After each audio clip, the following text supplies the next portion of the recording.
Fala galera, bom dia, boa tarde, boa noite, boa madrugada. Meu nome é Sidney Martins, professor de língua portuguesa aqui do LAC Concursos, o maior site de videoaulas do Brasil, quiçá das Américas. Acho até que já está ficando do mundo. Então se liga só, meu companheiro, vamos parar de enrolação e vamos direto ao ponto. Hoje a gente vai trabalhar colocação pronominal. Deixa eu sair da tua frente aqui, um assunto que é demasiadamente cobrado nas provas de concurso. Só que eu quero que você entenda o seguinte: quando a gente fala de colocação pronominal, não é uma matéria isolada. Na verdade, é um mistão de regência e de coesão textual, de certa forma. E provavelmente, com a bagagem que você já traz, isso daqui vai ficar simples e vai ficar fácil. Para cada tipo de assunto, nós procuramos trabalhar de determinada forma, para que você não se sinta carente naquele momento de absorver aquele conteúdo. Então tem aulas que são mais orais, explanativas, tem aulas que são mais voltadas para o slide, porque elas são aulas basicamente de estudo dirigido. Hoje, eu me preocupei em fazer o seguinte: eu me preocupei em preparar um material que seja suficiente para que você em casa sozinho consiga estudar com excelência. Então você vai assistir a esta aula, vai compreender e vai revisar depois em casa com toda a calma e tranquilidade com esse material que você consegue baixar, que você consegue imprimir, que é um material em PDF que é disponibilizado pelo curso. E com certeza você não vai ter o menor problema nas questões de colocação pronominal. Até mesmo porque você sabe que há 3 tipos de processos para o camarada trabalhar numa prova: o modo fácil, o modo mais ou menos e o modo difícil. Quando a gente fala da colocação pronominal, é claro que tem a possibilidade dele trabalhar o modo difícil. Porém, nas questões, na maior parte das questões de concurso público, os níveis são fácil e médio.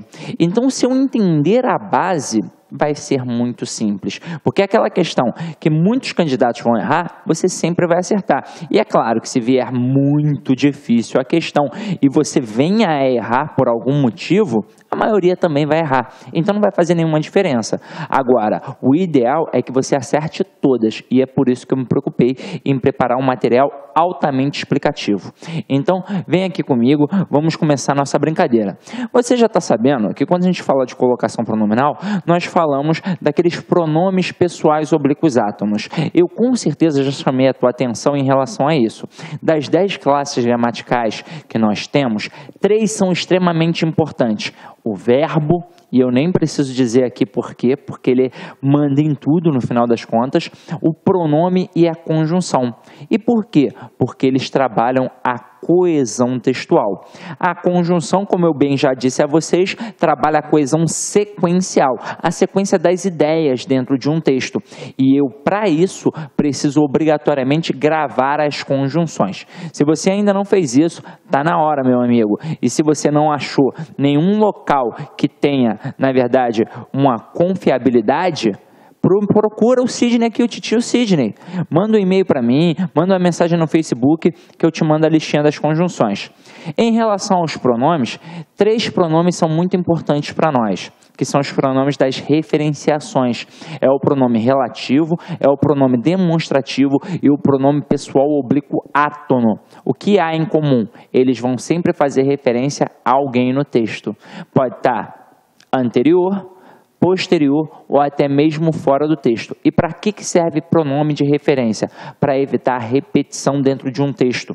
Então vocês vão perceber que este elemento vai servir para a prova objetiva, mas também para a produção textual, meu companheiro. Porque se eu entender como é que funciona a colocação de um pronome, na hora de produzir um texto, eu vou tirar onda. Tranquilo? Então vamos direto ao que interessa, meu companheiro. Acompanha aqui comigo no slide, ó. Os pronomes oblíquos átonos, aqui eu falo dos pronomes pessoais oblíquos átonos, que você já sabe porque eu já chamei a atenção em relação a isso. Quando eu falo do pronome pessoal, eu tenho o pronome pessoal do caso reto, que sempre assume função de sujeito, e o pronome pessoal oblíquo átono, que vai assumir a função de objeto. É por isso que ele é importante. Agora aqui, ó, quais são os pronomes? Me, te, se, nos, vos, o, a, lhe. as leis. Grava isso, meu parceiro. Nem que você coloque isso como se fosse uma musiquinha. Meter-se-nos vos, ou a lei, as leis. Grava isso, meu parceiro. Tem de gravar. Como todos os outros monossílabos átonos apoiam-se na tonicidade de alguma palavra próxima. Assim, esses pronomes podem ocupar 3 posições na oração: antes do verbo, no meio do verbo e depois do verbo. É o que nós chamamos de antes, próclise, no meio, mesóclise e depois, ênclise. Agora, se liga só na primeira dica que eu vou te dar. Se liga só.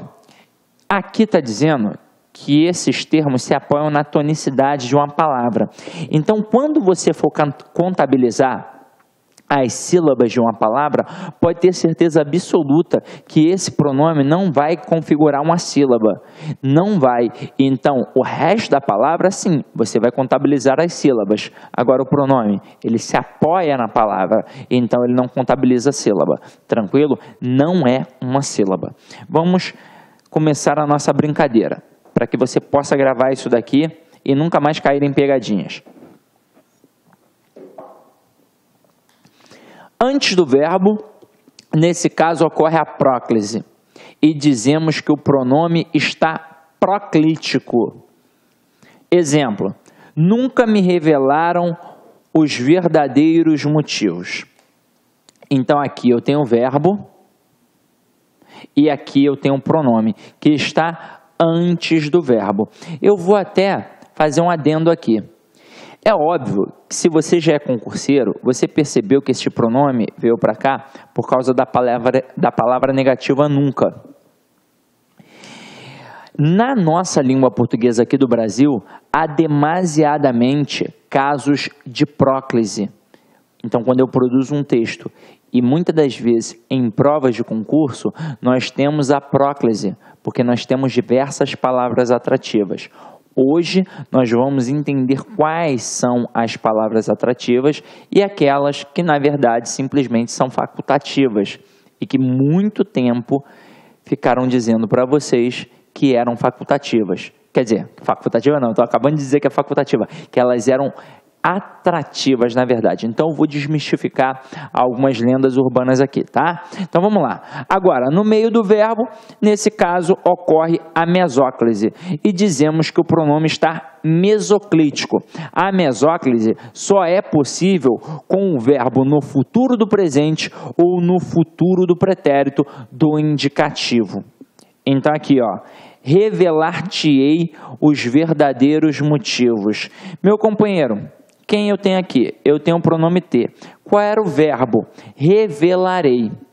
Agora aqui, ó, revelar-me-iam os verdadeiros motivos. Qual é o verbo? Revelariam. E qual é o pronome? O me.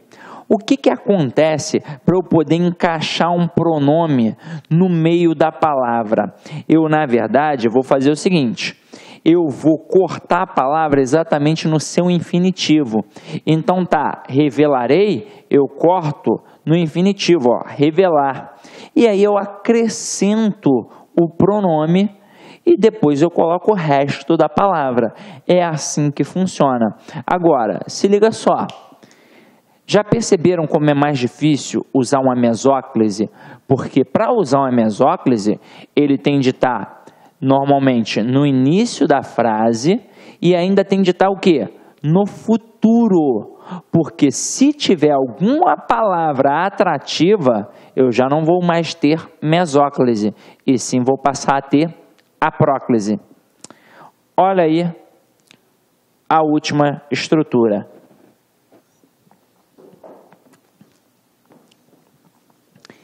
Depois do verbo, nesse caso ocorre a ênclise e dizemos que o pronome está enclítico. Revelaram-me os motivos, os verdadeiros motivos. O verbo revelaram e o pronome aqui depois do verbo. Olha o que vai acontecer.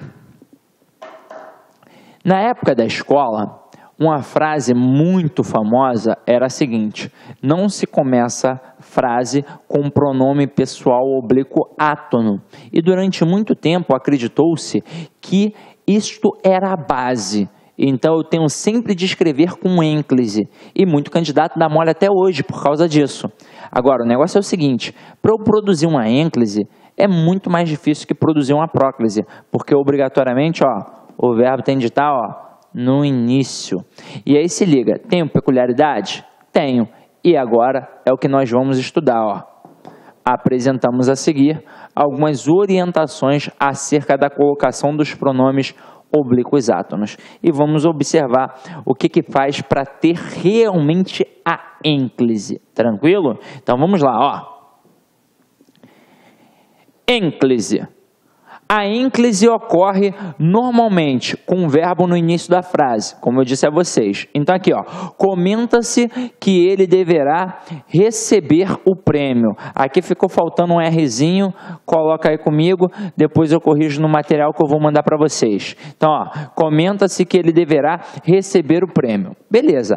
Aí se liga só, eu poderia colocar esse pronome no início da frase? Se comenta que ele deverá receber o prêmio? Não. Eu até posso fazer isso no contexto da informalidade. Olá, meus amigos, minhas amigas. E aí, gostou da aula do professor, grande professor top de linha, não é isso? Galera, você quer continuar assistindo essa videoaula? Aliás, você quer assistir às 107, é isso mesmo, 107 videoaulas do LAC Concurso para o Instituto Federal de Rondônia 2016. Então acesse nosso site lacconcurso.com.br. Lá nós temos o curso nosso super competitivo, que tem 124 horas e 103 videoaulas por apenas 10 mensalidades aí de R$15, menos de R$1 por dia. Você vai fazer um curso aí que tenho certeza que vai te preparar para esse concurso. Tá certo, meus amigos? Então eu espero vocês aqui no LAC Concursos. Tenho certeza que você não vai se arrepender, porque eles vão fazer de tudo para você ficar satisfeito aqui no LAC Concursos. Tá certo, meus amigos? Já esquecendo, você quer esse material de apoio, esse PDF aí, vai lá no nosso site lá, clique lá em documentos, você pode fazer o download gratuitamente. Tá certo, meus amigos? Um forte abraço, eu fico com Deus e espero vocês aqui no LAC Concursos. Tchau, tchau. Clique lá.